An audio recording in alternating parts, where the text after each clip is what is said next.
Teater Sanggar Cerita mempersembahkan serial sandiwara radio Babat Tanah Leluhur. Saatnya hampir tiba.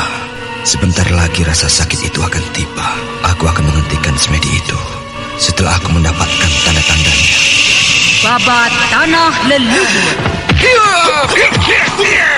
Sebuah kisah kolosal dari tanah leluhur ratusan tahun yang silam di tanah Pasundan yang diwarnai dengan kekerasan, ambisi, keserakahan, iri dan dengki, serta cita-cita dan cinta anak manusia.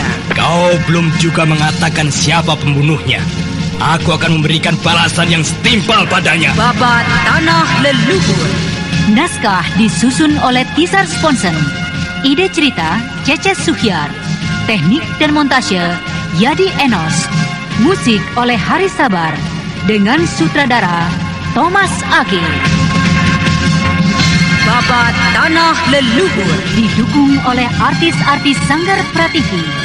Chris Urspon sebagai Raden Sakapalwaguna, Mucus sebagai Kilanjo, Herman sebagai Arit Lungkah, A.P. Burhan sebagai Surembangan, dan pembawa cerita Neni Sumardi. Pada suatu hari di sebuah desa kecil di kerajaan Kencana Wungu.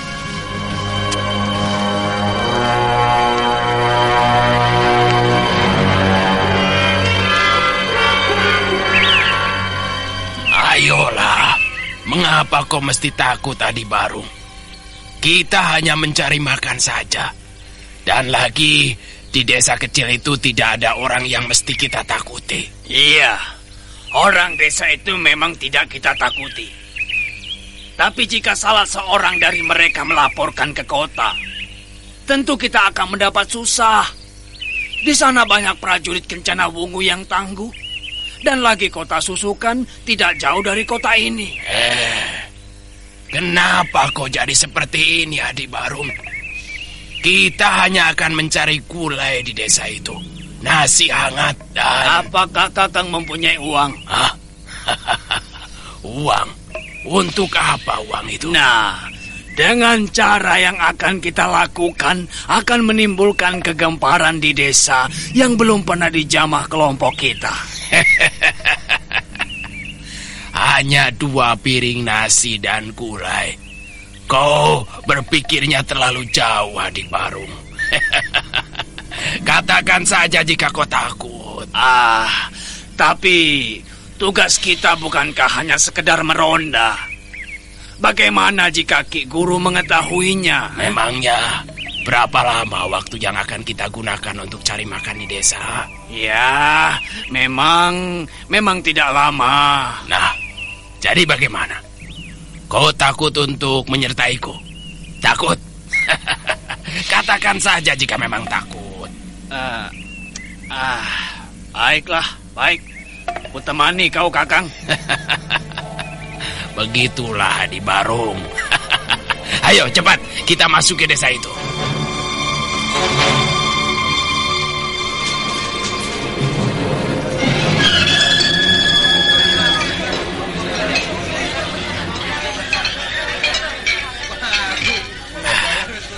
Memangnya kalian belum mendengarnya? Sudah lebih dari 1 minggu Raden Purbaya kembali ke Karangsedana. Dan kini dia telah naik takhta menggantikan ayahandanya yang telah wafat. Bagaimana dengan kemelutnya, dengan Galuh? Kau ini tuli atau memang baru kembali dari tengah hutan, ha? Ya, semua itu sudah selesai.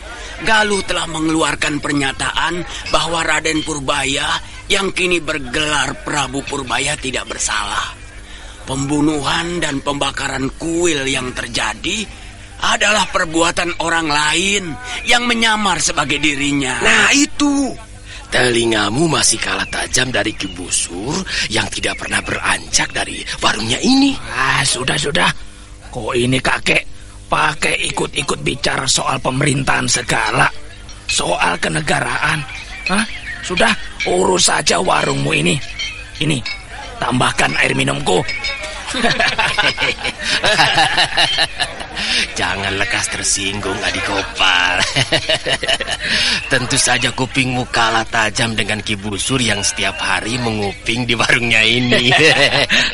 Tapi Kang, bukankah Raden Purbaya masih sangat muda?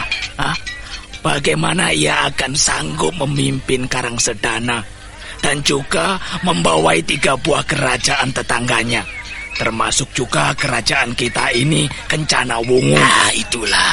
Itulah kau Gopal. Mengapa aku mengatakan telingamu itu tuli? Apakah kau tidak mengetahui siapa sesungguhnya Raden Purbaya?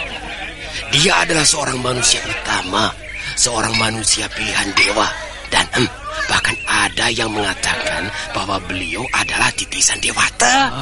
Bagaimana Kakang bisa mempercayai semua itu?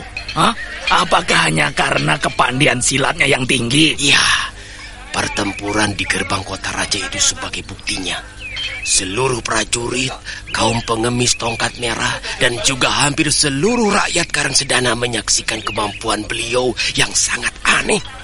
Kemampuan beliau mengalahkan Resi Amista yang mempunyai kesaktian tinggi. Iya. Memang Raden Purbaya mungkin adalah seorang anak yang sakti. Tapi itu tidak berarti dia adalah titisan dewata. Kukira Kang Dadang terlalu membesar-besarkan saja. Seluruh penduduk Karangsedana melihat sendiri. Tubuh Raden Purbaya dan Cempaka yang selalu bersama-sama dengannya itu mengeluarkan sinar. Dan dengan jelas semua yang hadir puluhan ribu orang menyaksikan Raden Purbaya menundukkan Resi Amista di atas tembok benteng kota raja. Masa hanya begitu saja anak itu Kakang katakan keturunan dewata? Raden Purbaya bukan lagi seorang bocah di Gopal. Umurnya kini sudah menjelang 17 tahun. Dia adalah seorang pemuda dan yang pasti tubuh beliau jauh lebih tinggi dari tubuhmu yang pendek ini ya di Gopal. Sampurasun. Apakah aku bisa mendapatkan sedikit makanan? Perutku lapar sekali. Minta. Apakah kau mempunyai uang, Pak Tua? Saya datang untuk meminta belas kasihan pemilik warung ini. Saya tidak mempunyai uang. Tidak tahu malu. Biarlah Gopal, tidak ada ruginya jika aku memberikan sedikit nasi untuknya. Tunggu sebentar, Pak Tua. Tunggu di sana. Dan jangan terlalu dekat kemari. Tubuhmu kotor sekali. Sana. Tunggu dulu. Ada apa engkau memanggilku? Kemari mendekatlah dulu. Angkat kepalamu. Aku bilang angkat kepalamu. Apakah maumu sebenarnya? Kau ternyata bukan penduduk asli tanah Pasundan maupun tanah Jawa. Kau pasti adalah pendatang asing dari seberang. Kakang, lihatlah jauh-jauh kakek tua ini datang dan mengembara, tapi hanya untuk mengemis. Ini kubungkuskan makanan untukmu. Makanlah. Terima kasih. Nah, sekarang kau pergilah jauh-jauh dari desa ini. Ayo, sana pergi. Kakek tua itu kemudian melangkah meninggalkan warung makan itu. Tapi beberapa tombak dari warung itu, di sebuah pohon yang rindang, ia duduk beristirahat dan membuka bungkusan nasi yang diberikan oleh pemilik warung itu. Kurang ajar. Dia tidak mengindahkan kata-kataku. Orang asing sial. Biar aku hajar orang tua itu. Sudahlah, Gopal. Kenapa kau jadi mengurusi kakek tua itu? Biarkan sajalah. Lihatlah itu. Kasihan sekali dia begitu lapar. Lihatlah itu. Persetan dengan kasihan. Dasar adik Gopal. Ketika Dadang tengah berusaha meredakan emosi Gopal, dari samping warung makan muncul 2 laki-laki yang bertampang seram, bercambang bau, dan bersikap kasar. Aki tua, berikan aku makan yang paling enak di warungmu ini. Tapi, apakah makanan yang Tuan ingini? Saya tidak menyediakan banyak makanan di warung ini. Apakah warung ini menyediakan gulai? Maaf, kami tidak menyediakan masakan itu. Setan! Kakang. Gopal yang semula berkutat hendak memberi hajaran kakek tua, kini kemarahannya menjadi berkisar pada dua pendatang yang tidak tahu sopan santun dan tata krama. Orang gila, bersikaplah lebih sopan sedikit. Kau berani menegurku? Tentu saja aku tidak pernah takut dengan kerucu semacam dirimu. Aku Gopal adalah pengawal desa Pangkalan Jati. Kakang, sebaiknya kita tidak usah mencari keributan di sini, Kakang Santa. Ya. Aku tidak akan mencari keributan. Tidak, Adibarung. Tapi, apakah kau tega membiarkan aku dihina seperti itu oleh kutil kecil itu? Bangsat, kau menghina aku. Ku pecahkan mulutmu itu.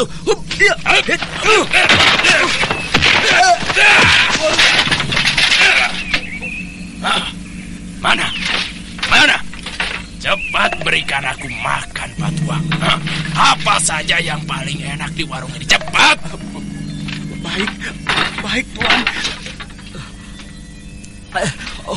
Setan, lepaskan aku, Kang Dadang. Lepaskan dan pergi saja. Dan pergi saja kau dari sini. Jika memang tidak ingin membantu aku, Kakang. Kita tidak dapat menghadapinya berdua saja. Kita harus mengumpulkan kawan-kawan.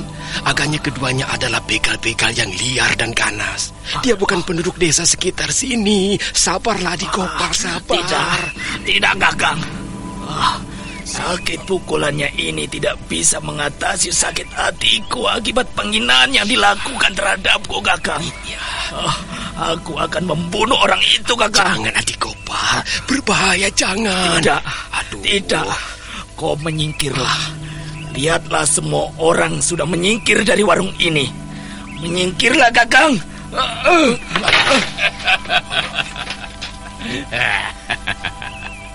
Lihatlah itu, Adibarung.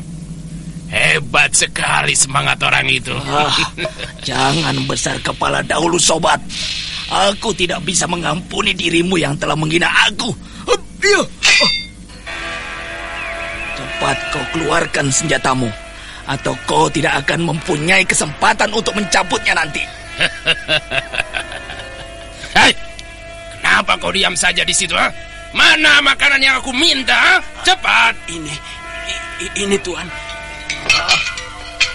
Setan, kau benar-benar menghinaku. Mampuslah kau.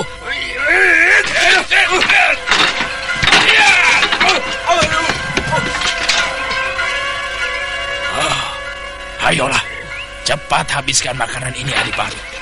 Kita akan segera tinggalkan tempat ini. Baik, Kakang Santa. Sudahlah, jangan diperpanjang lagi keributan di sini. Iya. Makanlah. Ayo, makanlah, Adibarung.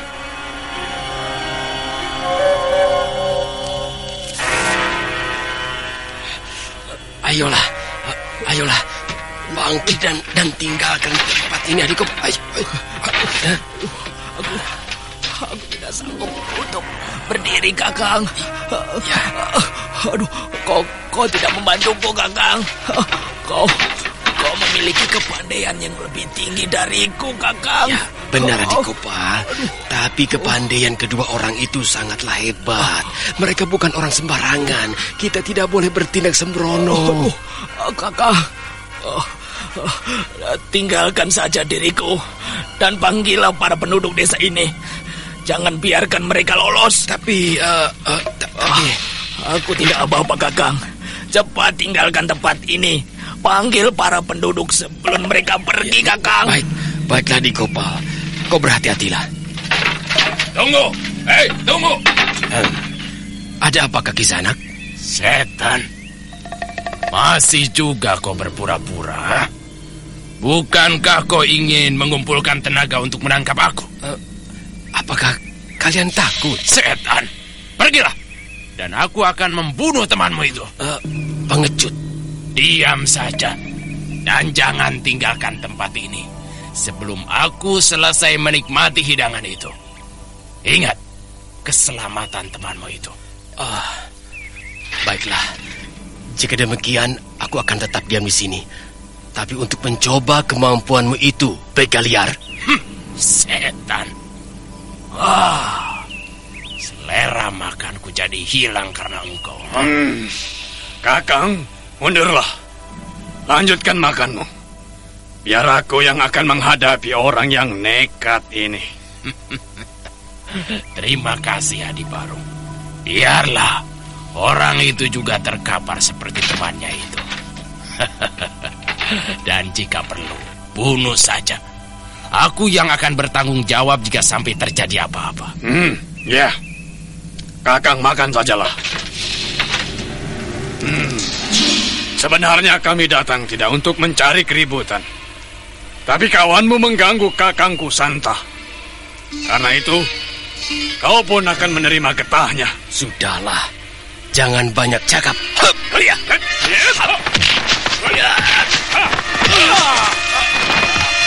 Bagaimana Kisana? Apakah kau ingin lanjutkan atau berhenti dan duduk menunggu kami selesai makan? Aku belum kalah.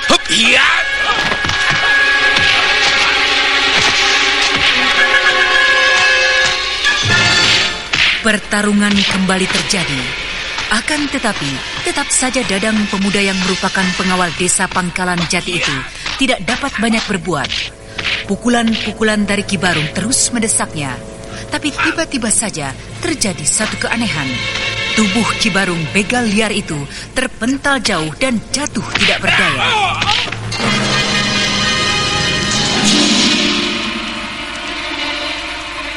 Oh, setan belang. Apa yang terjadi dengan dirimu, Barung? Entahlah, Kakang. Aku juga tidak mengerti. Tiba-tiba saja aku merasakan adanya satu kekuatan yang melemparkan tubuhku.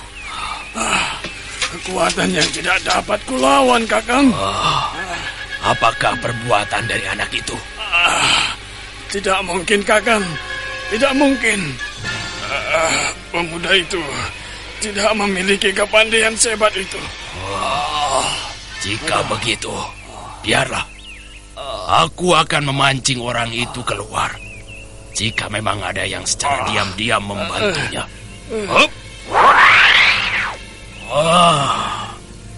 Rupanya kau diam-diam menyembunyikan satu kekuatan di belakangmu, anak muda. Suruh dia keluar dan menghadapi aku. Aku tidak mengerti arah pembicaraanmu. Setan! Lalu apa yang terjadi dengan adikku itu? Apakah kau yang telah melakukannya? Iya. Apa yang terjadi dengannya? Aku benar-benar tidak mengerti. Apakah orang tua asing itu? Aku sempat melihat tangannya melambai ke arah pertarunganku. Dan saat itu pula lawanku terlempar jauh dan tidak berdaya. Tapi apakah itu mungkin? Kau tidak menjawab pertanyaanku. Baiklah jika demikian.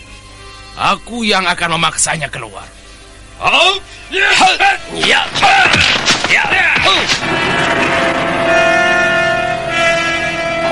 Ki Santa yang menjadi penasaran dengan penyerang gelap yang telah membuat adiknya tidak berdaya, segera saja menyerang pemuda desa di hadapannya untuk memancing lawannya yang sedang bersembunyi.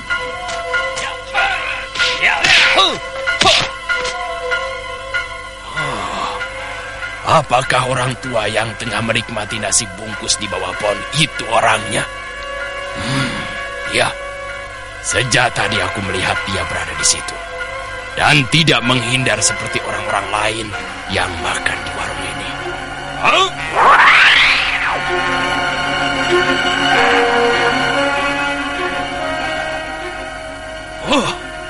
Setan tua hitam. Pastilah engkau yang sudah mencampuri urusanku, ha? Mengakulah. Kenyang sudah perutku. Sebaiknya aku beristirahat sebentar di bawah pohon ini. Baru kemudian aku melanjutkan perjalananku.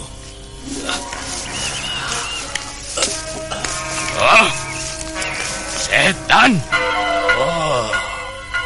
Rupanya benar engkau yang telah mencampuri urusanku. Kakek tua itu sedikit pun tidak menghiraukan Kisanta. Dan kakek tua itu tetap meneruskan tidurnya sambil bersandar di batang pohon ketika serangan itu tiba dengan derasnya ke arah pundak. Sampai akhirnya ayunan golok yang tajam itu memotong putus lengannya. Dan kejam. Kau memotong lengan orang yang tidak bersalah. Mengapa kakek tua itu tidak mengelak? Apakah ia buta dan tuli? Aku telah bersalah. Biarlah ku tolong kakek tua itu. Mengapa kakek tua itu tidak nampak kesakitan? Dia kelihatan tenang-tenang saja dengan lengannya yang putus itu. Lengan itu bergerak dan... Iblis! Kisanta dan juga Dadang serta Barung dan Gopal yang tidak berdaya terbelalak bagaikan melihat hantu di siang bolong. Lengan yang terkutung di tanah itu tiba-tiba saja bergerak dan kemudian bagaikan ditarik oleh satu kekuatan, melayang dan kemudian menempel lagi di pundak kakek tua itu. Dan sambil tetap memejamkan matanya, kakek tua itu mengusapkan tangannya pada pundak yang dipenuhi darah. Dan seketika itu juga, darah yang mengotori pundaknya lenyap dan bersih seketika. Yang tinggal hanyalah jubahnya yang robek karena bacokan golok. Iblis! Kakang! Bawa aku dari sini, Kakang! Cepat, Kakang! Tinggalkan tempat ini segera, Kakang! Ayo, mari Hadi Barung, ayo! Hei, tunggu. Kakang, cepat tinggalkan! Jangan layani iblis itu, Kakang! Cepat, Kakang! Ya, baik Barung. Aku bilang berhenti dan kembali kemari.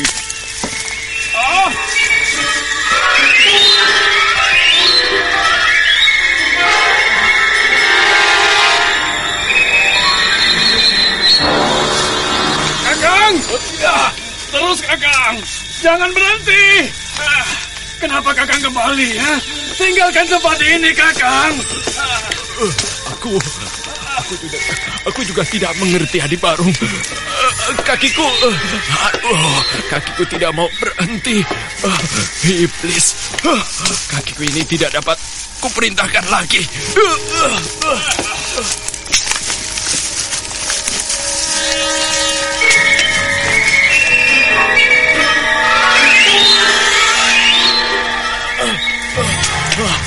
Ampun Tuhan, ampun saya.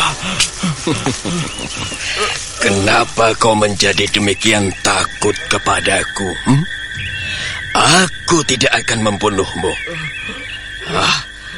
Dengarlah, kau boleh kembali.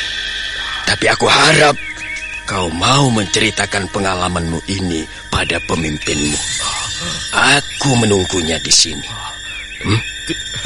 Tidak. Saya tidak akan berani menceritakannya. Tidak, percayalah. Aku justru memerintahkan engkau untuk memberitahukannya. Nah, bangkit dan temui pemimpinmu. Ayo, bangkit. Baik Tuhan. Ayo Hadi Barung.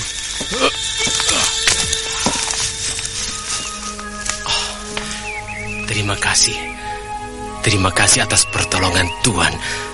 Semoga Dewata Agung selalu melindungi dan memberkahi Tuan. Saya juga mengucapkan terima kasih atas pertolongan Tuhan untuk mengusir orang-orang liar itu. Pemilik warung serta anak muda yang bernama Dadang menyembah mengucapkan terima kasih pada kakek tua yang sangat aneh itu. Akan tetapi, kakek tua itu tetap saja memejamkan matanya. Sedikit pun ia tidak membuka matanya, memandang kedua orang di hadapannya, sampai akhirnya. Mari Ki Busur. Iya.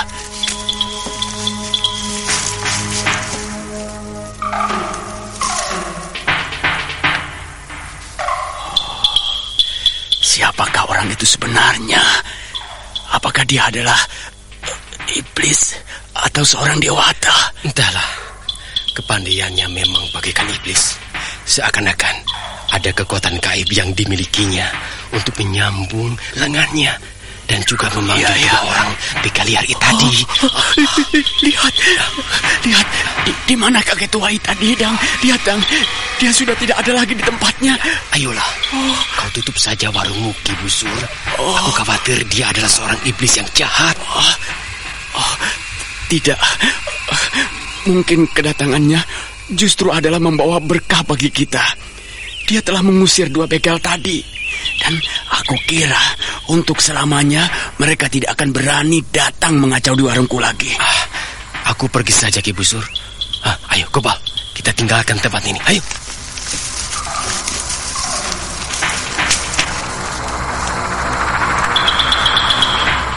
Segera saja, Dadang membopong kawannya Gopal, meninggalkan warung kecil di pinggiran desa Pangkalan Jati. Sementara itu di tengah lebatnya hutan bambu Situraja. Goblok! Aku tidak percaya dengan pembicaraan kalian. Saya tidak berdusta, Ki. Apa yang saya lihat itu benar adanya. Orang tua berkulit hitam itu memiliki kepandaian yang bagaikan iblis neraka. Tunggu.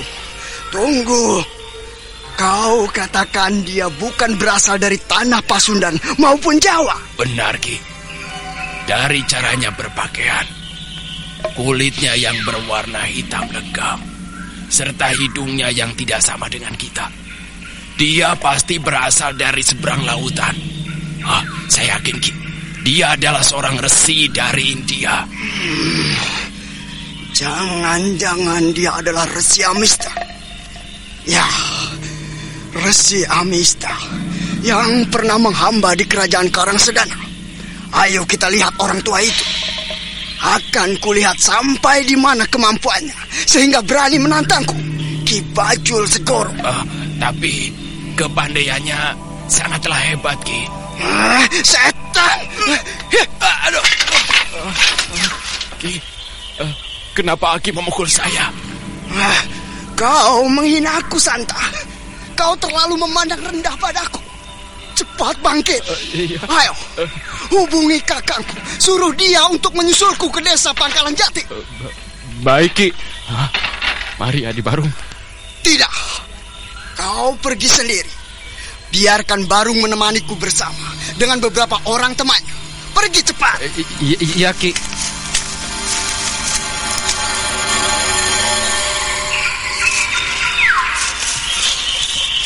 Bukankah di sana letaknya desa Pangkalan Jati? Benar, Ki. Terus saja ke sana. Ayo cepat jalannya. Jangan seperti perempuan yang lemah. Cepat. Ki Bajul. Ki. Setan goblok. Ada apa? Mengapa kau ketakutan seperti itu? Itu lihat, Ki. Seorang resi tua. Itukah orang yang kalian temui? Benar. Kakek yang berada di bawah pohon itulah orangnya, Ki. Tapi bukankah kau mengatakan dia akan menungguku di desa Pangkalan Jati? Entahlah, Ki. Tapi saya tidak salah. Memang dialah orangnya. Bagus. Kepunglah tempat ini. Baik.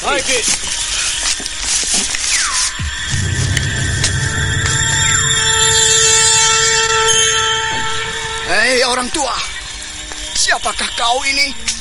Mengapa kau mengganggu 2 orang anak buahku di desa Pangkalan Jati? Terima kasih. Kau mau datang memenuhi undanganku. Setan!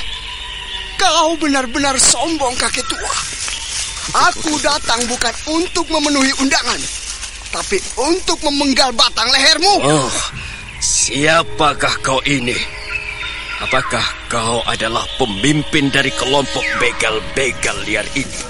Untuk apa? Untuk apa kakangku datang menemuimu? Aku sudah cukup untuk menebas lehermu itu, ha? Panggillah kakangmu itu. Jika memang dia pimpinannya, aku tidak akan mengulangi lagi berbicara. Tinggalkanlah tempat ini dan panggil kakangmu. Kakek tua yang mengenakan jubah seorang resi itu kemudian memejamkan matanya kembali. Sedikitpun ia tidak menghiraukan Ki Bajul Segoro yang telah berdiri dengan pedang terhunus di hadapannya. Kau benar-benar menghinaku. Rasakan ini. Iya!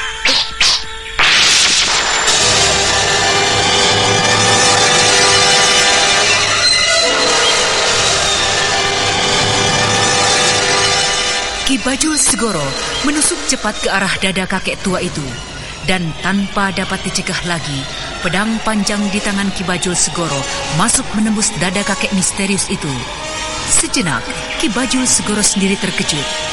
Dengan cepat ia menarik pedangnya. Akan tetapi, kembali terjadi keanehan pada tubuh kakek tua itu. Tubuhnya tetap duduk bersila dengan tenang. Sementara itu darah menyembur dari lubang di dadanya. Tapi kemudian, perlahan-lahan kakek tua itu membasahi tangannya dengan ludah. Dan kemudian diusapnya luka yang menganga di dadanya. Seketika itu juga, darah dan luka yang menyembur lenyap tanpa bekas.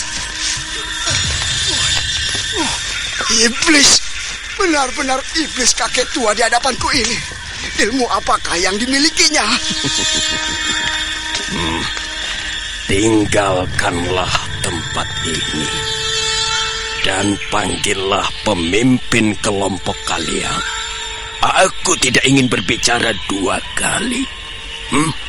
Cepat tinggalkan tempat ini sebelum kalian kulempar dari sini.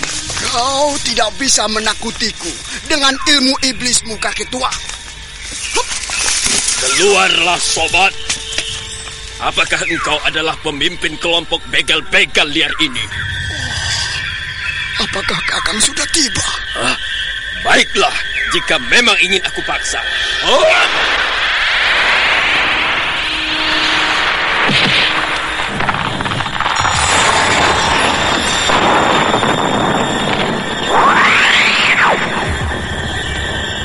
Kakang Sampar Angin! Dari balik pohon yang tumbang, melesat sesosok tubuh. Sesosok tubuh yang lincah bagaikan burung elang. Dan ketika sosok tubuh itu telah tegak berdiri berhadapan, keduanya sejenak tertegun. Oh, Kakang Sampar Angin. Oh, rupanya engkau Sampar Angin. Kau, Amista. Entah apa yang sedang kau kerjakan di sini. Rupanya usiamu masih cukup panjang, Sampar Angin. Aku mendengar kau terluka parah dalam pertempuran di gerbang kota raja oleh Ki Parang Pungkur pengemis usilan itu. Dewata Agung masih berbaik hati padaku, Amista.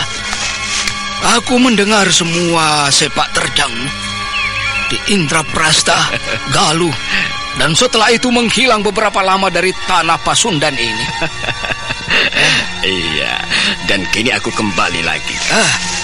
Apakah maumu sekarang ini? Aku mendengar dari muridku, kau memiliki aji yang hebat. Kau mampu menyambung kembali lenganmu yang telah putus. Benar, Kakang. Aku baru saja mencobanya. Orang itu mampu menutup luka yang dalam akibat tusukan pedangku hanya dengan sekejap saja, Kakang. Cerita-cerita ini membuat aku menjadi semakin penasaran, Amista. Apakah kau telah menguasai Aji Rawarontek? Adikmu dan orang-orangmu pastilah berbicara ngawur. Mana mungkin ada kepandaian seperti itu, Mana mungkin Rawarontek ada di muka bumi ini, Benar, Kakang. Aku bersungguh-sungguh. Aku telah membuktikannya sendiri. Baiklah, jika begitu, aku akan membuktikannya. Aku ingin menyaksikannya sendiri. Bersiaplah, Amista. Aku tidak menyangka jika pemimpin begundal liar ini adalah engkau, Sampar Angin. Aku tidak ingin bertempur denganmu, Sampar Angin. Bukankah kita berdua adalah sahabat baik? Memang kita adalah sahabat baik.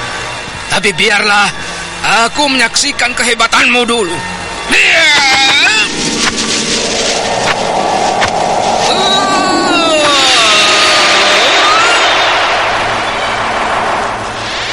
Berhati-hatilah, Amista.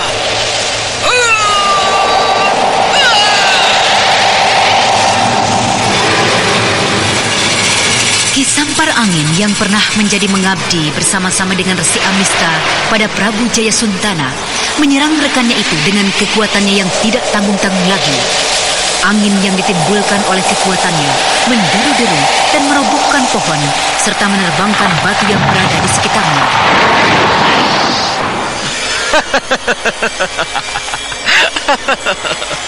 Kau semakin hebat saja, Sampar Angin.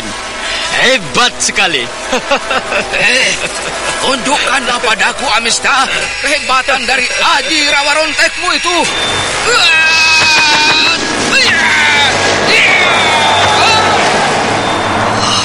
Kau terlalu sekali mendesakku demikian hebatnya. Benar-benar keterlaluan.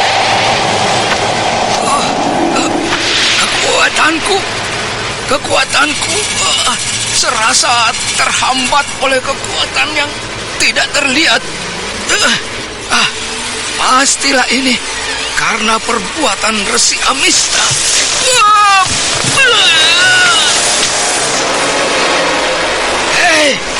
Tunjukkanlah, Amista. Tunjukkan ilmu yang telah kau kuasai itu. Mana Rawarontekmu itu?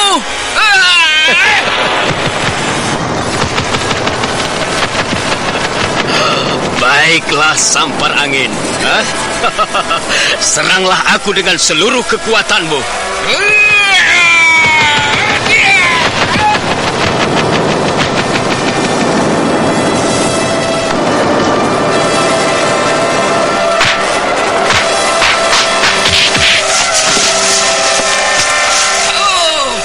Mampus kau, Amista. Cincang dan hancurkan tubuhnya itu, Kakang. Dia dapat bangkit kembali jika tidak.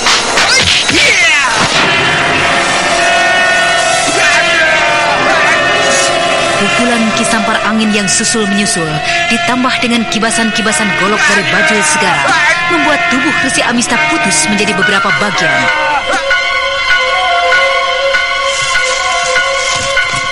Cukup. Jangan teruskan, Adi Bajul Segara. Jangan kau teruskan lagi, Adi Bajul. Resi itu tidak akan mungkin lagi hidup dengan tubuh itu. Tubuh bergetar. Dan itu lihat, Kakang. Lengan-lengannya yang terputus melayang mendekati tubuh Resi Amista.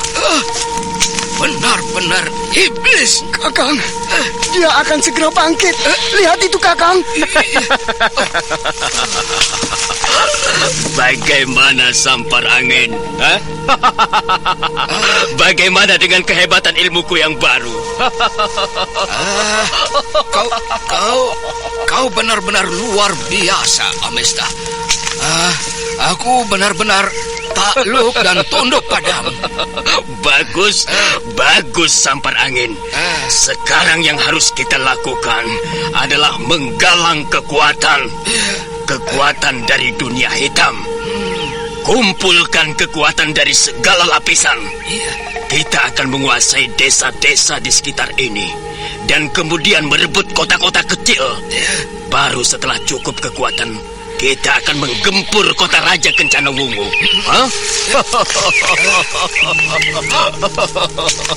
Bagaimana Sampar Angin? Apakah kau setuju dengan semua rencanaku ini? Aku setuju, Kakang Amista. Aku setuju.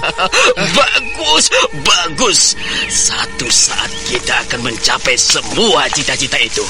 Percayalah, Sampar Angin.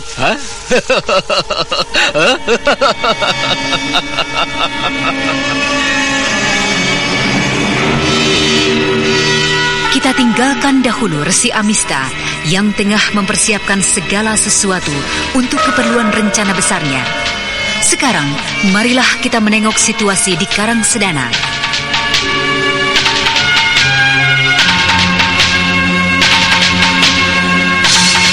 Sementara itu, setelah kembali dari perjalanannya ke Gunung Wukir, Raden Purbaya diangkat menjadi raja di Karang Sedana, menggantikan ayahandanya yang telah tiada. Pesta penobatan dirinya dilaksanakan secara sederhana, dan beberapa hari setelah pesta itu,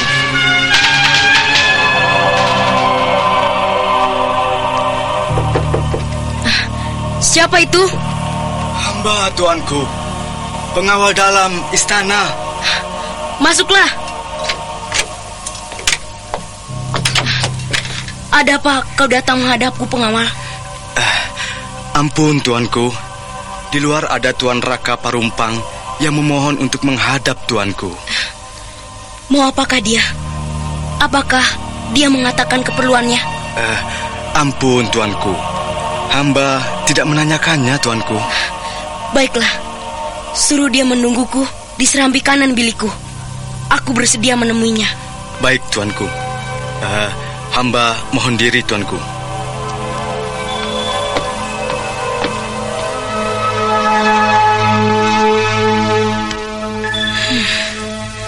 Ada apakah Paman Raka Parumpang menemuiku? Mudah-mudahan bukan karena urusan yang satu itu.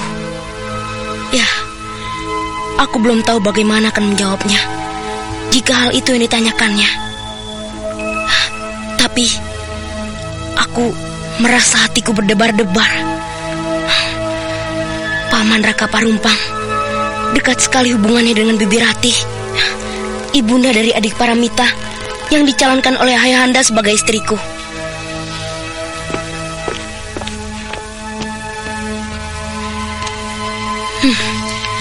Baiklah, apapun yang akan terjadi, aku akan menghadapinya. Jika memang jodohku ada pada Kacempaka, pasti tidak akan kemana. Kuserahkan saja semuanya pada Yang Maha Kuasa. Aku akan menemui Paman Raka Parumpang. Hormat saya, Gusti Prabu. Semoga Gusti Prabu dilimpahkan panjang usia dan keselamatan. Terima kasih. Bangkitlah, Paman. Terima kasih atas waktu yang tuanku berikan. Ada apakah, Paman Raka? Ada sesuatu yang penting yang ingin Paman bicarakan padaku? Ampun, tuanku. Kedatangan hamba ini mungkin terlalu dini, terlalu pagi. Hamba ingin mengingatkan tuanku akan pesan dari almarhum ayahanda, tuanku. Pesan apakah itu, Paman? Tentang perjodohan tuanku dengan Putri Paramita. Kiranya pesan itu. Saya pasti tidak akan melupakannya. Tapi saat ini kiranya belum tepat untuk membicarakan hal itu. Usia saya dan juga usia adik Paramita belum cukup untuk itu. Hamba kira hal itu tidaklah menjadi masalah, tuanku. Pernikahan itu dapat saja dilaksanakan. Usia tuanku sebenarnya telah cukup untuk itu. Tuanku telah berumur 17 tahun dan Putri Paramita 14 tahun. Untuk seorang anak perempuan usia itu sebenarnya sudah cukup, tuanku. Tapi Aku merasakan itu belumlah cukup, Paman. Iya. Akan tetapi, baiklah. Aku akan memikirkannya dan juga membicarakannya dengan Paman Sedawarna. Oh, mohon tuanku mau mengampunkan hamba jika kedatangan hamba ini menjadikan tuanku gelisah dan susah hati, tuanku. Tidak, Paman. Paman tidak bersalah. Justru Paman telah mengingatkan aku akan pesan almarhum ayahandaku. Terima kasih. Oh, jika begitu, hamba mohon pamit saja, tuanku. Hamba akan kembali mengurus istana ini. Silakan, Paman.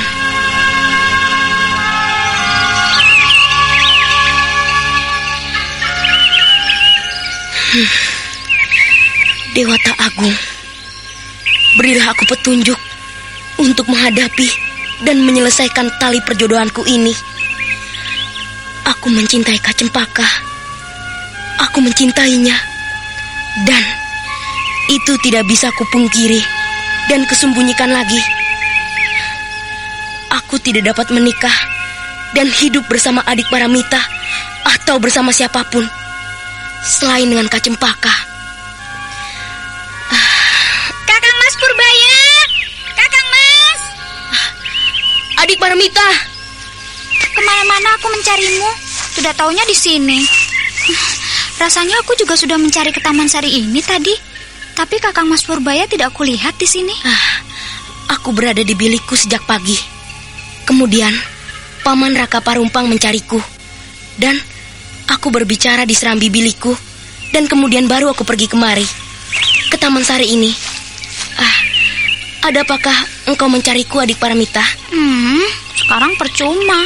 Hari sudah terlalu panas. Iya, ada apa? Aku ingin mengajak Kakang Mas Purbaya untuk pergi berburu. Bukankah Kakang Mas tidak pernah keluar istana sejak sekembali dari perjalanan ke Gunung Bukir? Tapi ya sudahlah. Sebenarnya aku ingin sekali, adik Paramita. Tapi sekarang Kakang Mas Purbaya tidak mempunyai waktu. Sudah siang. Atau apa lagi? Ayo. Baiklah.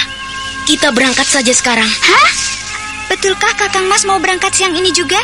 Benar. Beritahulah Cempaka. Kita akan berangkat bersama-sama dengannya. Terima kasih. Terima kasih Kakang Mas Purbaya. Aku akan mencari Kakak Cempaka dan kita akan bersama-sama berburu. Hei, jangan lupa pamit dengan ibundamu. Jangan khawatir Kakang Mas.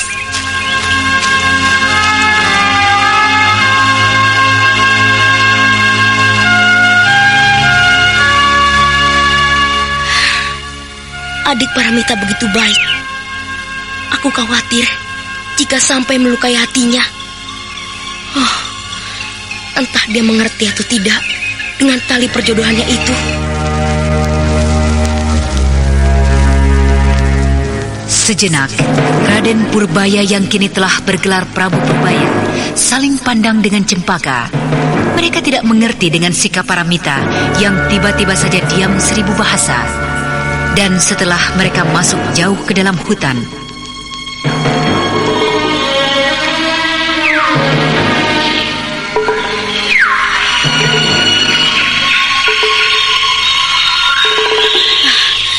ayolah adik Paramita. Hewan apakah yang akan kau buru dan bawa ke istana? Harimau. Aku menghendaki harimau. Aku akan membawanya hidup-hidup ke istana. Hah? Apakah Kakang Mas Kakang Prabu tidak mengizinkan? Tidak mengizinkan aku membawa harimau? Ada apakah adik Paramita? Mengapa tiba-tiba saja kau berubah seperti ini? Belum berapa lama di istana kau masih nampak riang dan manis. Mengapa sekarang jadi seperti ini? Karena ibunda. Ibunda? Bibi Rati Pudawangi. Ada apakah dengan ibundamu? Kakang, apakah Kakang Mas marah jika aku memanggil dengan sebutan Kakang Mas Purbaya? Ada apa ini? Mengapa tiba-tiba saja jadi ke situ? Apa hubungannya sikapmu itu dengan panggilan Kakang Mas dan juga ibundamu? Aku diharuskan memanggil Kakang dengan sebutan Kakang Prabu. Begitu, Kakang. Harimau Gusti Prabu. Bagaimana, Kakang Mas? Bolehkah untuk seterusnya aku memanggilmu dengan sebutan Kakang Mas Purbaya? Awas, Paramita, di belakangmu. Bagaimana Kakang? Boleh kan? Awas, Paramita. Hup. Menyingkirlah kau harimau. Ya.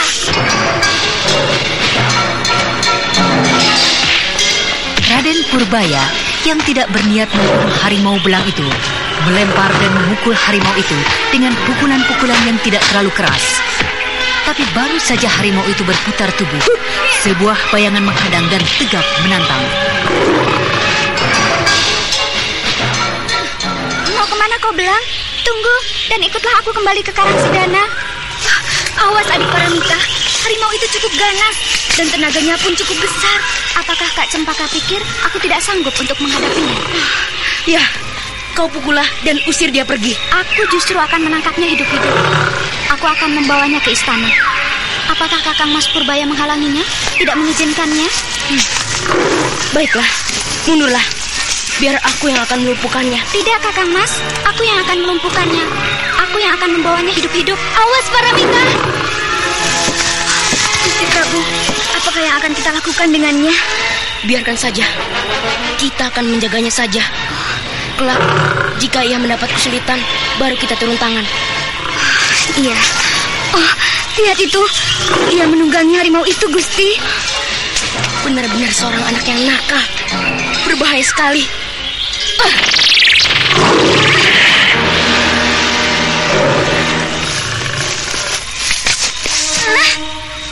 Pastilah ini perbuatan Kakang Mas Purbaya.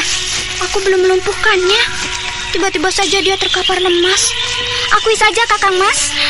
Ya, aku tidak ingin terjadi sesuatu dengan dirimu. Kakang Mas masih saja menganggap aku sebagai seorang anak kecil. Aku sudah besar, 14 tahun umurku. Benar, tapi harimau besar itu dapat melukaimu. Aku bukan anak kecil lagi. Aku sudah dapat mengalahkan seorang perwira istana Karang Sedana dalam 10 jurus.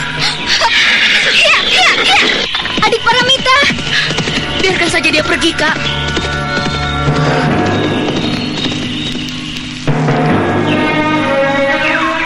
Kasihan sekali anak itu. Iya, kasihan sekali. Oh, apakah dia sudah mengerti tentang hubungan Gusti Prabu dengannya? Maksud saya, apakah dia pernah menyinggung-nyinggung hal itu? Tidak pernah, Kak. Kak, aku harap Kakak tidak memanggilku dengan sebutan Gusti Prabu. Panggillah aku dengan sebutan seperti dulu, Adik Purbaya. Tapi tidak mungkin. Sekarang Gusti bukan lagi seperti dulu. Gusti adalah seorang raja yang menurut kepercayaan seluruh penduduk, raja adalah sebagai wakil dewata di atas bumi ini. Seorang raja adalah penguasa yang tidak terbantah kata-katanya, tidak terbantah sabdanya. Jangan asingkan aku dengan situasi seperti itu, Kak. Gusti tidak pernah terasingkan. Hamba dan seluruh kaula istana dan penduduk Karang Sedana selalu ada bersama-sama dengan tuanku.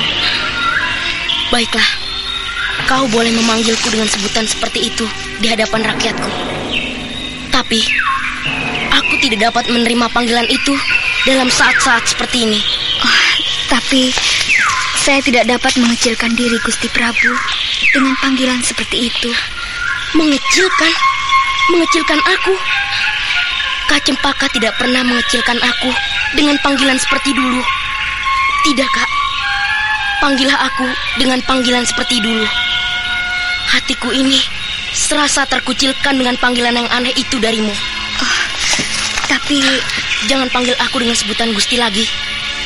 Aku mohon, Kak. Jangan bicara seperti itu lagi. Jangan. Tuanku adalah seorang raja besar yang membawahi 3 buah kerajaan di tanah Pasundan ini. Tak ada kasta maupun perbedaan di dalam cinta. Tidak, Kak.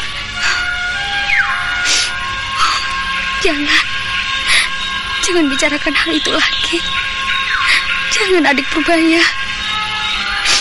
Aku adalah seorang janda. Aku adalah seorang wanita yang pernah bersuami.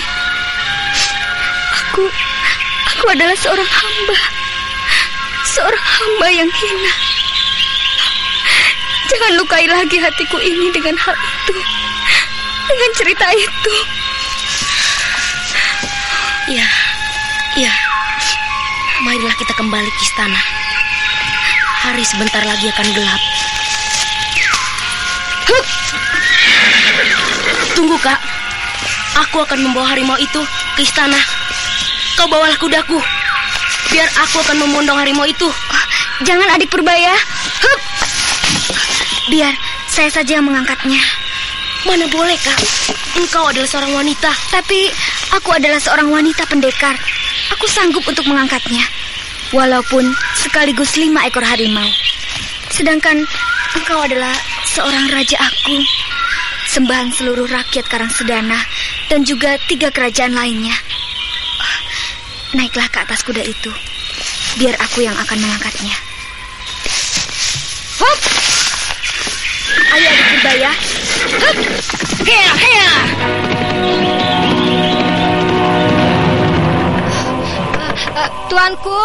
Tuanku Putri. Tuanku Putri. Ada apakah kau memanggilku seperti itu, Dayang? Ampun, Tuanku Putri.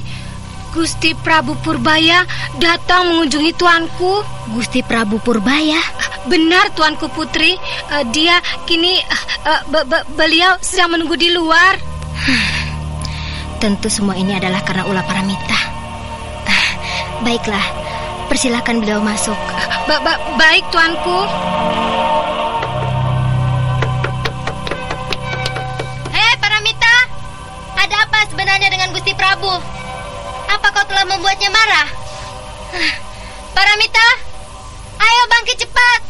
Baginda sebentar lagi akan tiba. Buka pintu bilikmu dan keluar.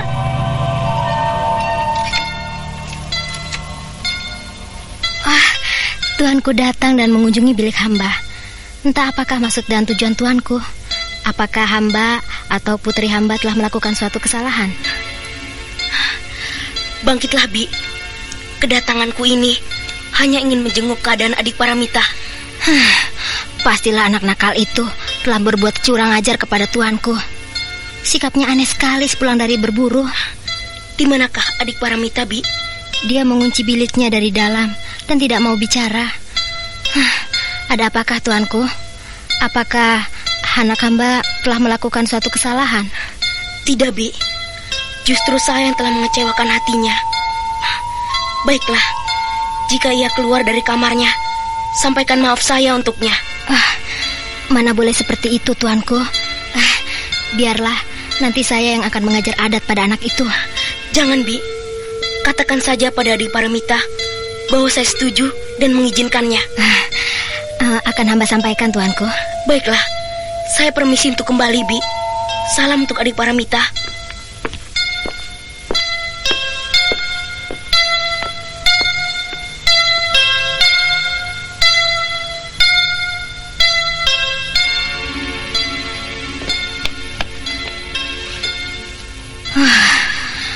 Apakah yang telah terjadi antara Baginda Purbaya dengan Paramita? Tapi ini adalah suatu permulaan yang baik bagi hubungan anakku dengannya. Akan kutanya pada anak itu.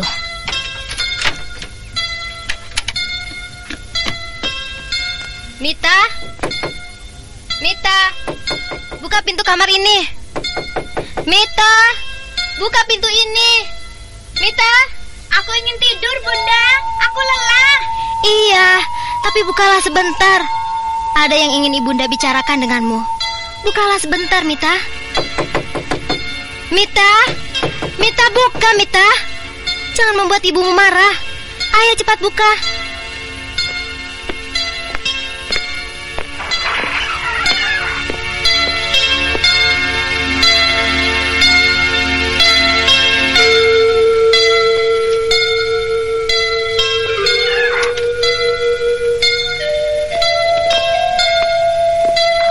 Duduklah di pembaringanmu itu.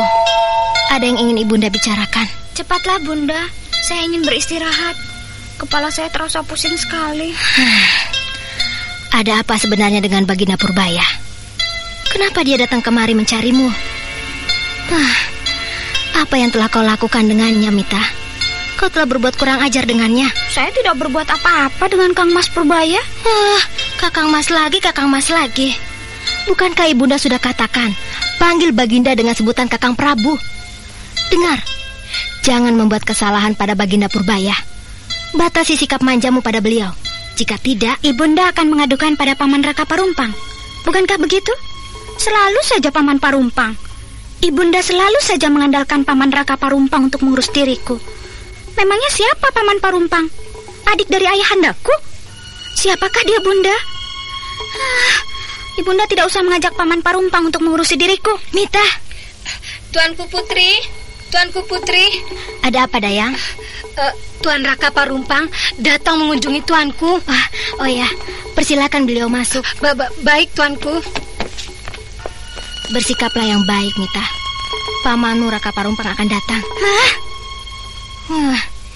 Dia telah bersikap baik, memperhatikanmu selama ini.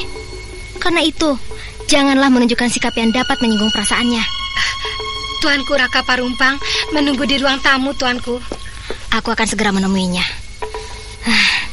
Rapikan pakaian dan rambutmu, temui pamanmu. Aku tunggu di sana. Kanda Parumpang, ada apakah kakak mengunjungiku? Aku mendengar anak itu datang mengunjungimu. Ada apakah Dinda Budakwangi? Beliau menanyakan Paramita. Agaknya telah terjadi sesuatu dengan Paramita. Mungkin mereka bertengkar. Oh, jangan, Dinda. Itu tidak boleh terjadi. Berbahaya sekali, Dinda. Tapi kedatangan Purbaya kemari kelihatannya sangat bersimpati pada Paramita, Oh, Kang. jangan, Dinda. Itu tidak boleh terjadi lagi. Kedudukan kita menjadi semakin lemah dengan hilangnya Baginda Jigonda. Karena itu, kita tetap harus menarik simpati anak itu. Di samping kita pergunakan kekuatan pesan dan rencana ayahanda almarhum. Nah, itu dia Paramita. Mita, beri hormat dan salam pada pamanmu. Selamat datang, Paman. Mau kemana kau, Mita? Keluar mencari angin. Tunggu dulu, Mita. Tunggu. Ada yang ingin paman bicarakan. Ada apakah, Paman? Apakah yang sebenarnya terjadi denganmu? Apakah kau bertengkar dengan Gusti Prabu? Iya, Paman. Ibunda melarangku untuk memanggilnya dengan sebutan Kakang Mas Purbaya. Aku diharuskan merubah panggilanku padanya. Panggilan yang telah kugunakan sejak aku masih kecil. Iya. Mita, dengarlah. Walau bagaimanapun kau tidak bisa merubah adat dan kebiasaan yang berlaku di tanah ini, di bumi Pasundan ini. Dia kini adalah seorang raja, seorang junjungan. Nah, hormatilah ia sebagaimana mestinya. Tidak, Paman tidak usah mengurusku, tidak usah mengaturku. Mita! Ratih Budakwangi membentak Paramita putranya. Sementara itu Raka Parumpang sedikit pun tidak nampak tersinggung dengan sikap Paramita. Mita, dengarlah. Walaupun bagaimana, kau tidak bisa merubah adat dan kebiasaan yang sudah berlaku di tanah Pasundan ini. Hormatilah Prabu Purbaya sebagaimana mestinya. Tidak, Paman tidak usah mengurusku, tidak usah mengaturku. Lalu apa maksud dari pesan Gusti Prabu Purbaya? Pesan? Pesan apakah itu, Bunda? Bahwa beliau setuju dan mengizinkan. Benar bukan? Kakang Mas Purbaya bukanlah seperti yang kalian duga. Ampun, Tuan Putri. Seorang pengawal datang membawa pesan bagi Tuan Putri Paramita. Suruh dia masuk. Baik, tuanku. Aku tidak menginginkan kabar buruk yang datang, Mita. Iya, aku pun tidak mengharapkan itu terjadi. Kalian terlalu berprasangka buruk terhadap Kakang Mas Purbaya. Kau kembali memanggilnya dengan cara seperti itu? Nah, itu dia Paman Calung datang. Salam hormat untuk Tuan Putri sekeluarga serta Tuanku Raka Parumpang. Pesan apakah yang engkau bawa dari Gusti Prabu Purbaya? Tuanku Purbaya mengirimkan seekor harimau untuk Tuan Putri Paramita. Harimau? Rupanya Kakang Mas Purbaya telah membawa pulang harimau itu untukku. Benar. Harimau itu telah hamba masukkan dalam kandang besi. Lalu, di manakah harus hamba letakkannya, Tuan? Aku akan melihatnya. Marilah, Paman Calung. Hamba permisi, Tuan Putri. Tuanku Raka Parumpang. Oh iya, kau boleh kembali. Agaknya anak itu masih menaruh perhatian, Kakang. Iya, tapi dengan menjandanya Cempaka, aku khawatir perhatian Gusti Purbaya akan beralih ke kekasih yang lama. Dia harus menyadari dirinya sebagai seorang raja besar. Dan siapakah sesungguhnya Cempaka itu, Kakang? Hanya seorang dayang rendahan yang mendapat karunia karena ulah dari Ajigonda. Dan lagi kini Cempaka adalah seorang janda. Akan rusaklah nama besar anak itu sebagai seorang raja yang menguasai 3 buah kerajaan kecil di tanah Pasundan ini. 5 buah kerajaan. 5 kerajaan? Iya. Sejak pengangkatan anak itu beberapa minggu yang lalu, sudah 2 kerajaan lagi yang menyatakan diri tunduk pada Karangsedana ini. Hah? Mengapa bisa demikian, Kanda Parumpang? Mengapa mereka menyatakan takluk pada Karangsedana yang hanya merupakan sebuah kerajaan yang kecil? Bukankah Kencana Wungu, Kawali, serta kerajaan Pandulang adalah kerajaan yang tidak kalah besarnya dari Karangsedana? Iya. Aku telah menyelidikinya. Banyak hal yang merupakan penyebabnya. Antara lain adalah karena kepandaian Ajigonda mengolah tanah pertanian. Mengolah tanah pertanian? Iya. Ajigonda? Tidak, Kanda Parumpang. Itu semua adalah berkat dari almarhum suamiku.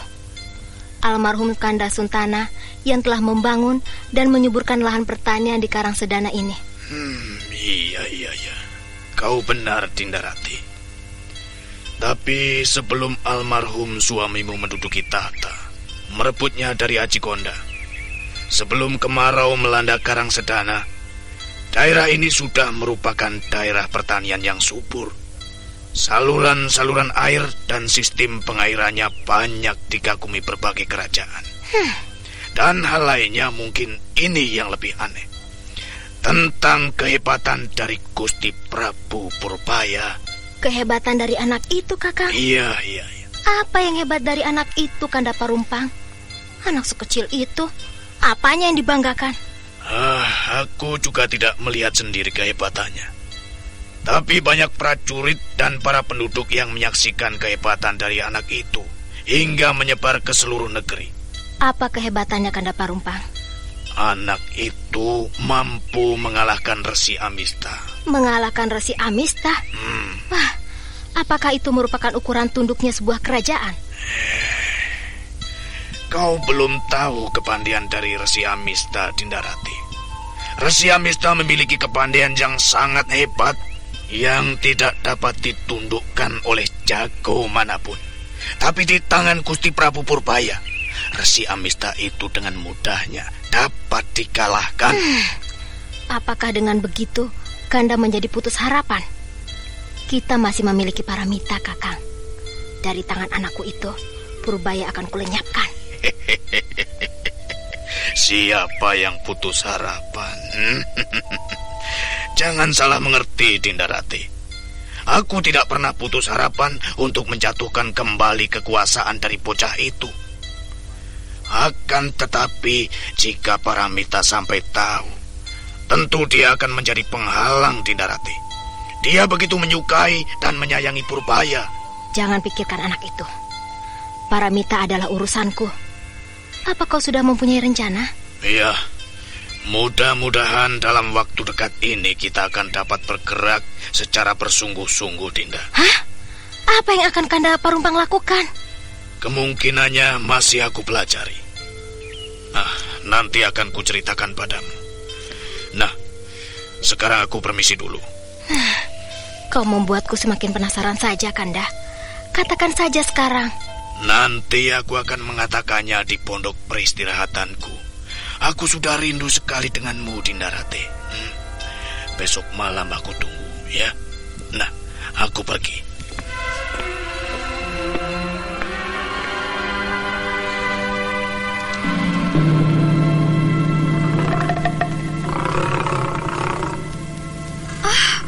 Kakang Mas Purbaya benar-benar baik padaku. Oh, terima kasih.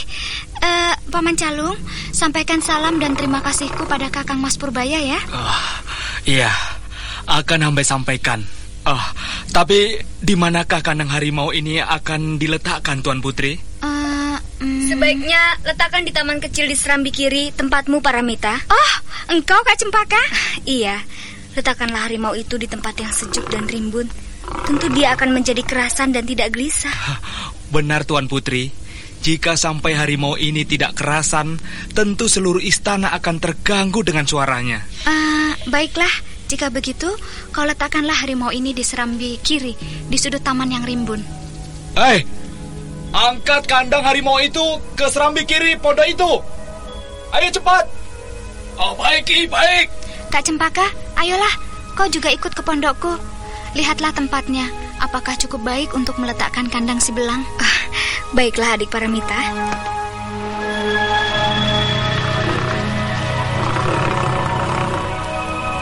Di mana Kak Cempaka? Apakah tepat di sudut taman itu? Iya, kau benar adik Paramita. Tapi malam ini mungkin kau dan ibundamu akan terganggu dengan suara harimau itu yang belum terbiasa dikandangi seperti itu. Apa itu tidak berbahaya, Mita? Mengapa kau letakkan di dalam pondok kita? Ibunda, ini kan milikku. Tentu saja akan kuletakkan di pondokku. Tapi jika sampai terlepas, harimau itu sangat berbahaya sekali, Mita. Ibunda ini bagaimana? Bukankah kerangkengnya terbuat dari besi yang kuat? Mana mungkin ia dapat melepaskan diri? Iya, benar Bibi Rati. Harimau itu tidak akan dapat lepas. Tapi mungkin suaranya untuk 1 atau 2 malam masih mengganggu. Apakah kau turut serta siang tadi ke hutan bersama Paramita? Iya, Bi. Saya bersama dengan adik Paramita dan Gusti Prabu Purbaya. Lalu apa yang sebenarnya telah terjadi dengan anakku Paramita? Apa yang telah diperbuatnya terhadap Gusti Purbaya? Gusti Purbaya melumpuhkan harimau itu yang tengah bertarung dengan adik Paramita. Kau bertarung dengan harimau itu? Apa benar kau bertarung dengan harimau itu, Mita? Iya.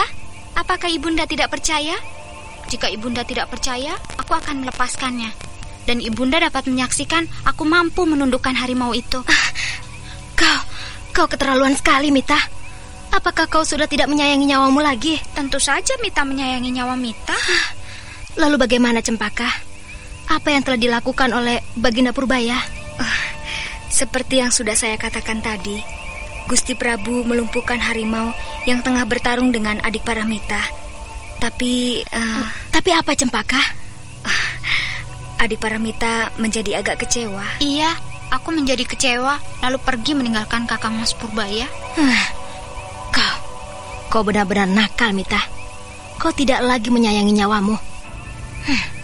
Kau benar-benar ingin membuat aku, ibundamu, mati karena cemas. Saya mohon pamit saja, Bibi Rati. Hari sudah mulai gelap. Ya, pergilah dan sampaikan salamku jika kau bertemu dengan Gusti Purbaya. Baik, Bibi Rati. Oh ya, jangan lupa memberi makan harimau itu, adik Paramita. Iya, Kak Cempaka.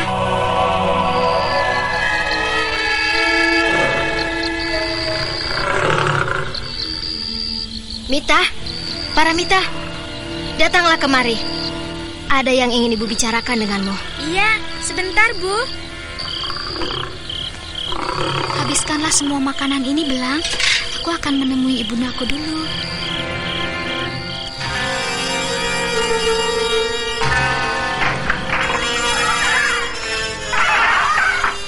Ada apakah ibunda memanggilku? Duduklah, Mita. Ada yang ingin ibu bicarakan. Ibu ingin menanyakan padamu tentang diri dari Prabu Purbaya. Kakak Mas Purbaya, ada apakah dengannya? Tahukah kau bahwa kau mempunyai hubungan dengan Gusti Prabu? Hubungan? Ya. Hubungan apakah dengan Gusti Prabu?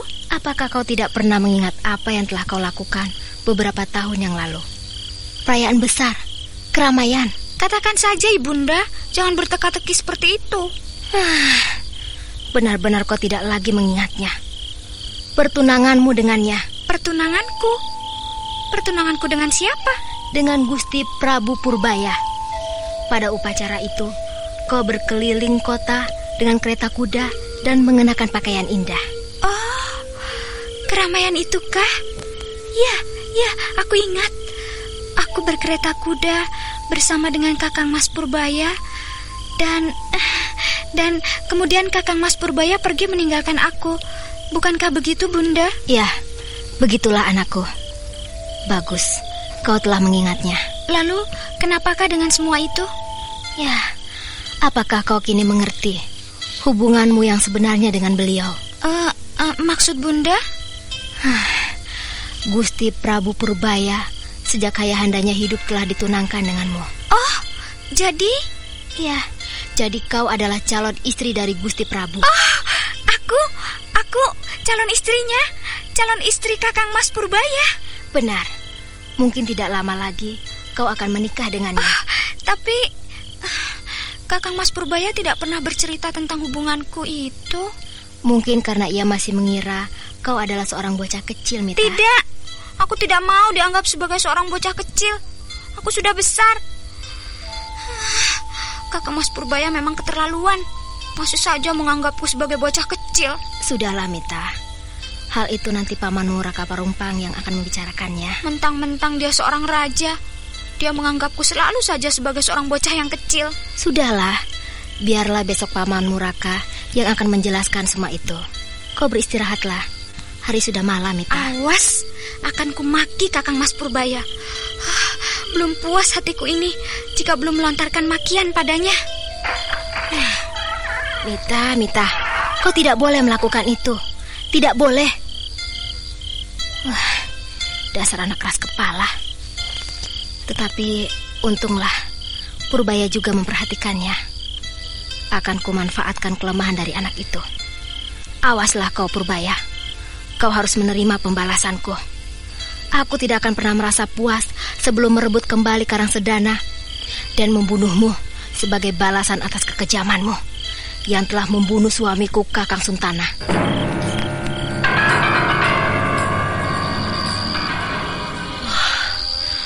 Apakah yang akan terjadi kelak jika aku menghadap Paman Sedawarna dan menanyakan masalah ini? Dan jawabannya adalah aku harus mematuhi dan melaksanakan pesan ayahandaku. Dewata, apakah memang Paramita adalah jodohku? Yang berilah petunjukmu.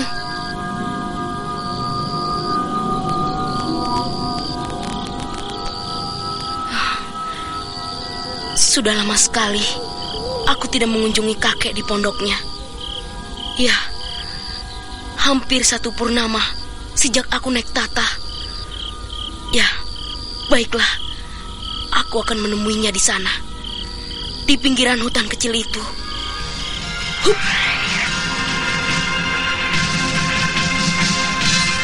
Raden Purbaya yang tengah diamu kegelisahan itu segera melesat meninggalkan Taman Sari.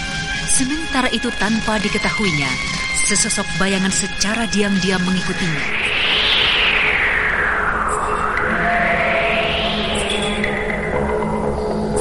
Bayangan itu terus berlari mengikuti Raden Purbaya. Tapi beberapa saat saja, bayangan itu telah kehilangan jejak. Raden Purbaya telah semakin jauh meninggalkan dirinya.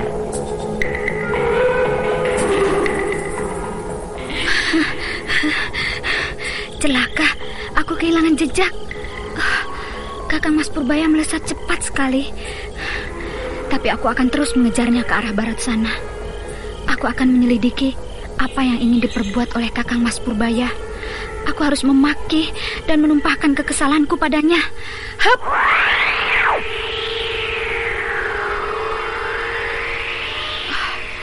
Tidak ada yang kutemui dalam perjalanan menuju barat. Aku telah sampai ke pinggiran hutan. Apa yang sekarang sebaiknya kulakukan? Kembali ke istana? Atau... tidak mungkin. Aku akan mencarinya masuk ke dalam hutan sana. Cahaya bulan yang hanya sepotong itu tidak mampu menembus kelebatan pepohonan di hutan sana. Aku aku akan kembali saja. Hah? Apa itu? Oh, aku melihat setitik cahaya di depan sana. Iya, tidak jauh dari sini. Ya, aku akan memasuki hutan ini dan melihatnya.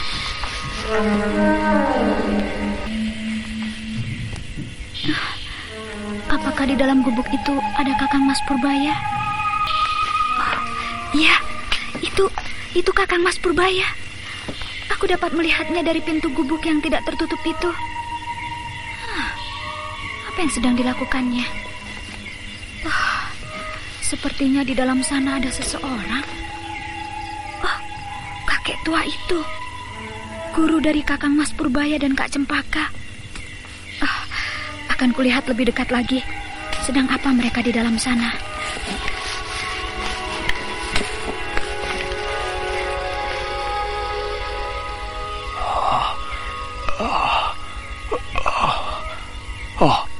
Kau Purbaya. Kau berada di sini. Kapan kau datang? Belum berapa lama. Ketika saya tiba di sini, saya melihat kakek tengah berteriak-teriak kesakitan. Ya, penyakitku sembuh oleh Dewi Jambi. Tapi dampak dari obatnya yang harus disembuhkan itu masih bersarang di dalam tubuhku. Jika memang demikian, sebaiknya kakek kembali saja kepada Dewi Jambi. Biar saja. Akan kulihat sampai di mana pengaruh dari kadal api itu. Bukankah dia tidak mengganggu kesehatanku? Iya, tapi apakah yang akan terjadi jika kakek sedang menghadapi musuh? Jika kakek sedang bertarung, pengaruh kadal api itu kumat lagi. Sudahlah. Sudah. Jangan mereka-reka saja. Aku hendak beristirahat saja di tempat ini. Apa maksudmu datang kemari, Purbaya? Apa ada sesuatu yang penting? Iya, Kek. Ada sesuatu yang ingin saya bicarakan dengan kakek. Masalah apa itu, cucu? Masalah hubunganku dengan adik Paramita. Ada apa lagi? Bukankah ayahandamu sudah tidak ada lagi? Iya, ayahanda memang sudah tidak ada lagi. Tapi bagaimana dengan pesan ayahanda sendiri? Apakah saya harus melaksanakannya? Saya benar-benar digelisahkan oleh hal itu, Kek.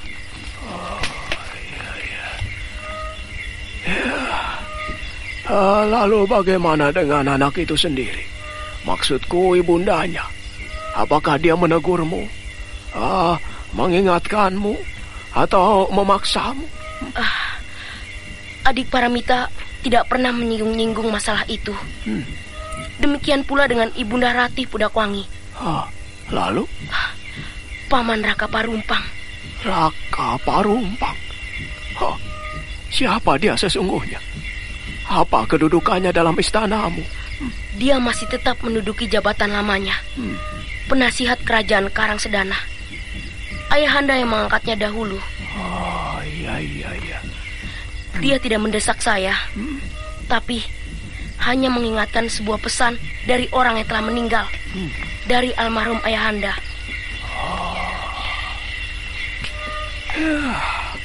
Agaknya sekarang ini semua terpulang pada diri Paramita. Jika dia memang menyukaimu dan menghendaki perjodohan itu dilaksanakan, kau tidak dapat menolaknya. Pesan itu harus kau laksanakan. Tapi jika memang Paramita sendiri yang menolakmu dan tidak menghendaki dirimu, maka kau dapat saja memutuskan tali perjodohan itu.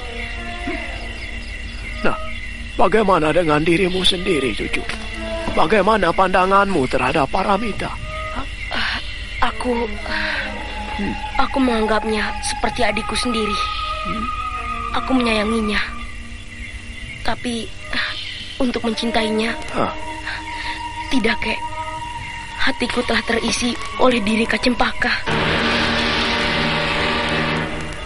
Tanpa disadari oleh Raden Purbaya, Kata-katanya itu telah memukul hancur hati Paramita yang berhasil membayanginya hingga ke pondok kakeknya. Kurang ajar kau Cempaka. Kau hendak merebut Kakang Mas Purbaya dariku. Aku harus memberinya hajaran. Awas kau Cempaka. Sambil menahan kemarahan hatinya, perlahan-lahan Paramita meninggalkan pondok kecil di pinggir hutan itu dan kembali ke istana Karang Sedana. Keesokan harinya, di pondok Ratih Pudakwangi di istana Karang Sedana. Mita, buka pintu Mita. Bangunlah Mita, hari sudah siang.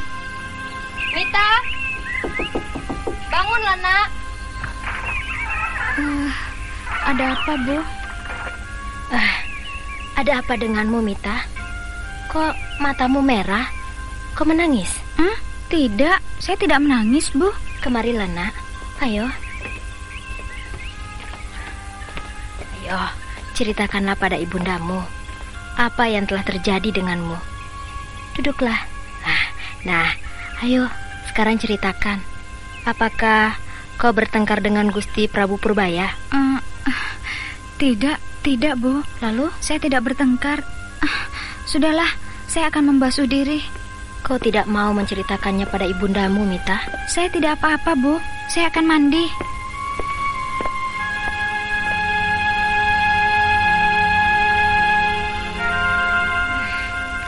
Ada-ada saja. Semoga saja dia tidak bertengkar dengan Purbaya. Hubungannya harus berjalan dengan mulus dan baik.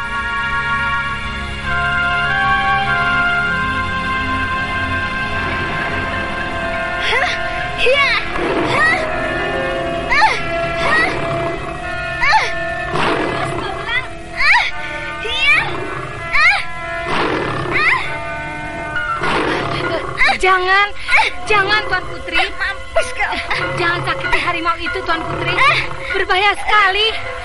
Jangan Tuan Putri. Minggir kau Dayang Talal. Minggir atau kau yang akan kusakiti. Aku akan menjadikanmu bangkai. Mampuslah kau. Aduh, jangan lakukan itu Tuan Putri. Bukankah itu harimau pemberian Gusti Prabu Purbaya? Kau mau apa jika aku membunuh harimau ini? Kau kira aku takut dengan junjunganmu itu? Aku akan membunuh harimau ini. Celaka.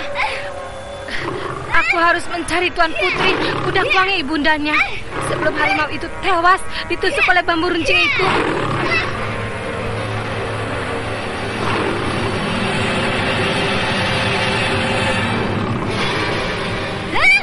Mampus kau belang.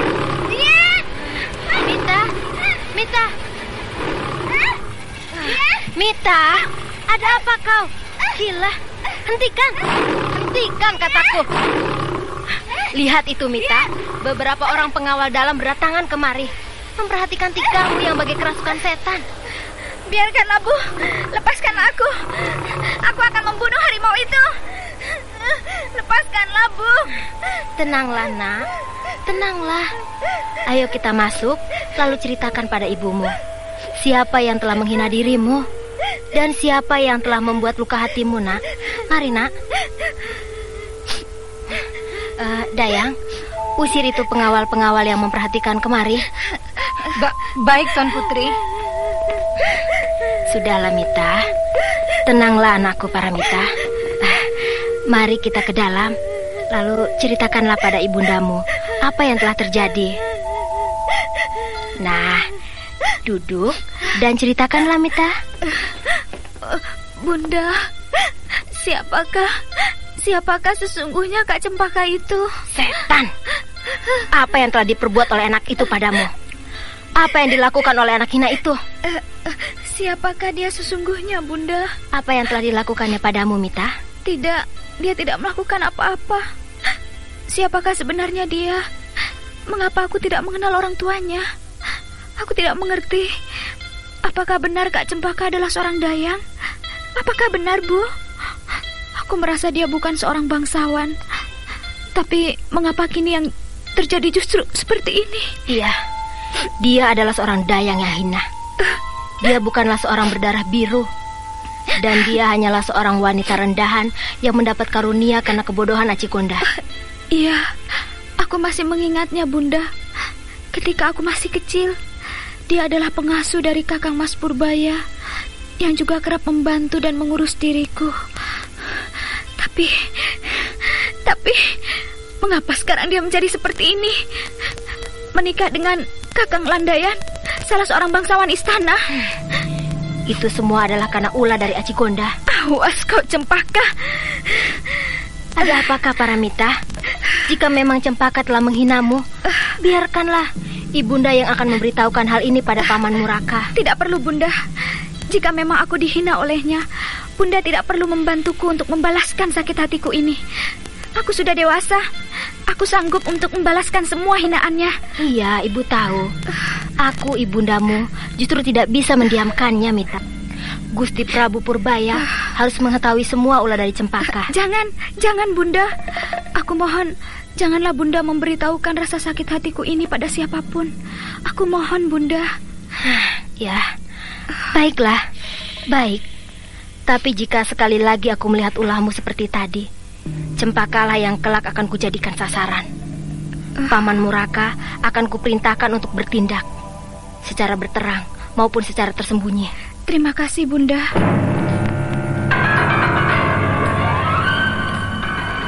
Awas kau, Cempaka.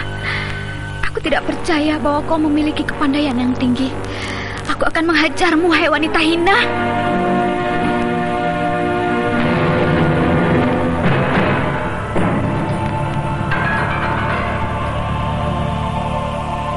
Sementara itu di Balairung, Raden Purbaya tengah menerima laporan dari seorang utusan kerajaan Kencana Wungu. Mengapa Kencana Wungu tidak mengambil tindakan yang lebih tegas menghadapi pengacau-pengacau itu, Paman? Sejumlah tokoh sakti dari keraton Kencana Wungu telah diutus untuk menggulung pengacau-pengacau itu. Tapi hampir seluruhnya tewas terbantai di hutan bambu situ raja. Dan satu-satunya yang berhasil lolos hanyalah hamba, tuanku. Jadi, kau telah berhasil menemukan perampok-perampok liar itu. Seberapa banyakkah jumlahnya? Hingga kalian tidak berhasil menggulungnya. Saat itu, hamba menghadapi bersama dengan 7 orang kawan hamba. Sedangkan mereka hanya berjumlah beberapa belas saja. Kami masing-masing menghadapi 2 orang lawan. Tapi yang terjadi dan sangat mengejutkan kami adalah kepandaian mereka, tuanku. Kepandaian mereka? Iya, mereka memiliki kepandaian yang sukar untuk diterima dengan akal sehat kita, tuanku. Mereka mempunyai ilmu iblis dari Raja Rahwana. Hah? Iya, ilmu yang dikenal dalam dongeng lama, yaitu Rawa Rontek.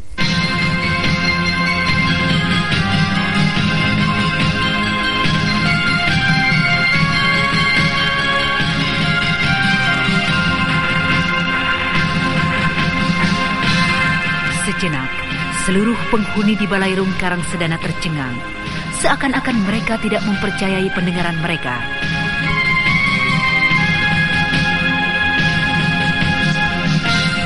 Nah, para pendengar sekalian, apakah yang akan terjadi selanjutnya? Apakah yang akan diperbuat oleh Raden Purbaya yang kini telah bergelar dengan Prabu Purbaya? Dan bagaimanakah dengan kisah dari Paramita? Apakah yang akan dilakukannya terhadap Cempaka dan Raden Purbaya? Untuk mengetahui jawabannya, ikutilah kisah Babat Tanah Leluhur ini dalam episode ke-17 dengan judul Rawa Rontek. Sampai jumpa.